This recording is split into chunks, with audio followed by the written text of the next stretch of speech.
Greetings, fellow man. Servus Männer. This is Red Pill Germany again. I'm reporting from behind enemy lines, so to speak. Today I want to talk about free speech and anonymity on the internet. A lot of us are not showing their faces, and some of us even go that far that they use text-to-speech programs to not give away their identity. And I think that makes a lot of sense, because you can lose your job, you can lose your family. It can be pretty dangerous these days to say what's on your mind. So of course the elites and the politicians, they don't want that. They want us to shut up. They want that as soon as you're married or as soon as you work for the government or work for a big company or even a smaller company that can be bullied, you have to shut up. So basically only students and retired people can still speak their mind. That is of course poison for an active, vibrant democracy as we want to be, right? Of course, German politicians don't want Germany to be a democracy. They want to reinstall feudalism in Europe. They want Germany to be a neo-feudalistic country again. What I mean by that is that there are elites like the nobility or the church, and they have absolute power over the people. They dictate which books you read, what you think, and what you do. Of course, the so-called citizens will be unarmed, and the tax rate is of course completely arbitrary. In order to transform the already very authoritarian and traditionalist Germany into a feudalistic system, a German politician recently suggested that it should be illegal in the future to post anything on the internet without giving your full correct legal name. He said that if you want to speak your mind, if you want to have an opinion and voice your opinion, you should do so with your real name. Now that politician was not some local clown, it was no other than Thomas de Maizière, our Minister of the Interior, one of the most powerful people when it comes to influencing German law in our republic. Maybe some people still recall this gentleman as he brought us this wonderful 1984 moment after the Islamic terror attacks in Paris last year, when he was asked if the German government knew about the level of terrorist activity and terrorist threat lately. He said that a part of these answers would just worry the public. So maybe Thomas de Maizière just has an awesome sense of humor, but the public knew what that meant. Now there have been many cases in the last years that people lost their jobs and their careers just for voicing an opinion that is not mainstream at the moment. For example, a member of the board of the German Federal Bank was fired because he wrote a book that was pretty non-PC. So what he wrote in that book, Deutschland schafft sich ab, was nothing new or dramatic. He basically just compiled statistical data of other researchers and presented it. Then just very recently, a professor of mathematics was fired from the university for being very anti-religious. So he criticized Islam, for example, and that didn't sit so well with the university. So criticizing a so-called religion can lose you your job, basically, in 2016 in Germany.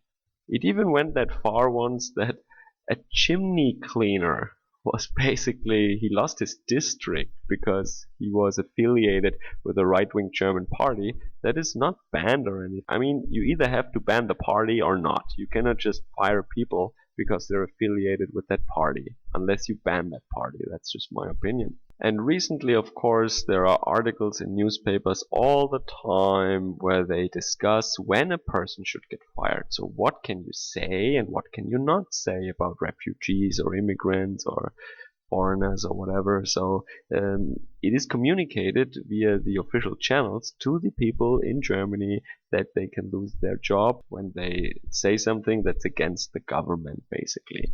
So this, you can find that daily in every newspaper. Every German knows that. So what does that mean then in this climate of fear when politicians say that you cannot post anything anonymously anymore on the internet, and you have to show your face and you have to give your full name? Well, that just means that you're not allowed to say anything against the government anymore because you will lose your livelihood. This is crazy. This is insane. This is fascism. Ah, fascism. That's a good point. Because there is another guy who looks like the sick and twisted love child of Adolf Hitler and Mary Poppins, creating the fascist nanny state. His name is Heiko Maas. No other than the Minister of Justice of Germany. So this guy, knowing full well that it's not right and that it's totally against our constitution, he founded a so-called task force against hate speech. He collected some NGO and activist idiots who basically get together and work out a couple of measures that they would then bully the industry to adopt. And that is, for example, that Google, which includes YouTube, of course, and Facebook and Twitter and all these websites and outlets, they should install these report hate speech buttons and all that, where users who are of the right faith, of course, can then just click that button and report you for hate speech, and then you will be banned and deleted right away because you're a Nazi or a misogynist. So he knows that this is against our constitution, of course, so he doesn't make it law, but he has this totally voluntary task force. You know, that's not law, that's just a task force. We're not forcing anyone, we're just convincing them that it would be in the interest of the republic to do as we say. So this is so slimy and twisted. But in the end, they're bullying people and they want to start a witch hunt. That's all that they want to do. But they know that it's illegal.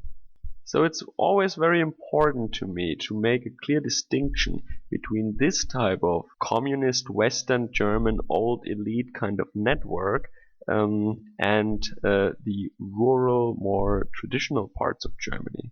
So you can see, for example, that not all of Germany is lost already, but that in these parts of Germany there is still a true German culture. And you can see on the following little video clip what happens if this Muppet, Heiko Maas, actually visits one of those towns, on one of these smaller towns with an actual German population, and tries to give a speech.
So there you have it, folks. Some of the Germans are clearly fed up with this kind of authoritarian nanny state, which is a weird mixture anyway, but I think it makes total sense. And you will find these more rebellious kind of Germans, I think, in rural areas or in southern or eastern Germany. So as a final note, I'd like to say that I think there is a new kind of divisive line going through the Western world in general. It's no longer Christians against atheists or right-wing people against left-wing people, because among those demonstrators, for example, who are fed up with censorship and hate speech laws, and there are liberals and traditionalists, Christians and atheists, foreigners and Germans among these people.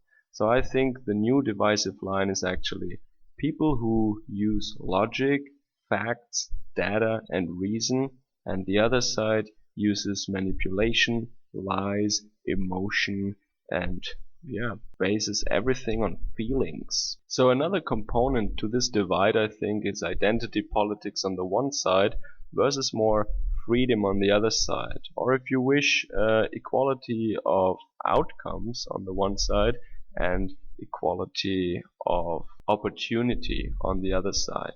It is really important at this point in history, I guess, that the people who are interested in freedom and free speech will forget their tiny differences and act together, at least for the moment. So I predict that we will see a couple of unlikely, but maybe if you think about it, not that unlikely alliances and camps that will form in the future. Just think about Donald Trump. I mean, who would have thought that Donald Trump would be the Republican candidate?